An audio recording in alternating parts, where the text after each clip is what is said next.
Hello అండి. ఈ వీడియోలో సింపుల్‌గా చికెన్ దమ్ బిర్యానీ ఎలా తయారు చేయాలో చూపిస్తాను. చూసేయండి. హాఫ్ కేజీ చికెన్ తీసుకుంటే హాఫ్ కేజీ రైస్‌ని అయితే తీసుకోండి. ఇలా ఈక్వల్‌గా తీసుకోవడం వల్ల గ్రేవీ అనేది మనకి బాగా వస్తుంది. బాస్మతి రైస్‌ని తీసుకున్నాను కాబట్టి బాగా వాష్ చేసుకున్నాక గ్లాస్‌కి గ్లాసున్నర వాటర్ అయితే వేశాను. నార్మల్ రైస్ అయితే 2 గ్లాసెస్ వేయాలి. అది ఒక అరగంట పక్కన నానబెట్టుకొని ఈలోపు ఇలా మిక్సీ పట్టుకోండి.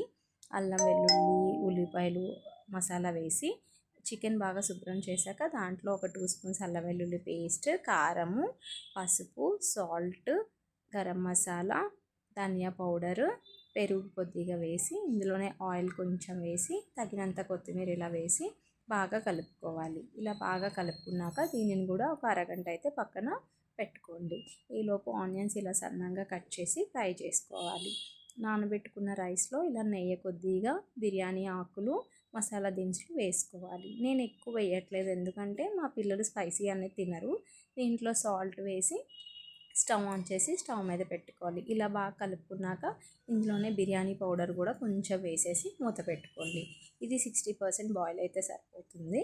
ఈలోపు పక్కన ఇంకో కళాయి పెట్టుకొని దాంట్లో కొద్దిగా నెయ్యి ఆయిల్ వేసి మసాలా దినుసులు ఇంకా ఆనియన్స్ పచ్చిమిర్చి వేసి బాగా ఫ్రై చేసుకోవాలి. ఇది బాగా ఫ్రై అయ్యాక మనం ఆల్రెడీ మ్యారినేట్ చేసి పెట్టుకున్న చికెన్ని ఇందులో వేసేయాలి. ఇలా వేసేసాక మూత పెట్టి ఆ వాటర్ అనేది అలాగ దగ్గరికి అయ్యేటట్టు ఆయిల్ పైకి తేలిపోతే మనకు అది ఉడికిపోతుంది.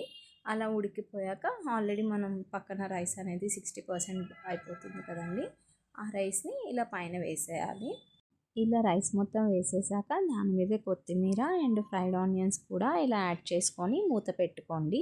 బరువైన ఏదైనా వస్తువు తీసుకొని దీనిపైన పెట్టేసేయండి. ఒక పావు గంట తర్వాత ఓపెన్ చేస్తే మన చికెన్ దమ్ బిర్యానీ అయితే రెడీ అయిపోతుంది. ఇలా కింద నుంచి పై వరకు ఇలా గ్రేవీ అనేది మిక్స్ చేసేయండి.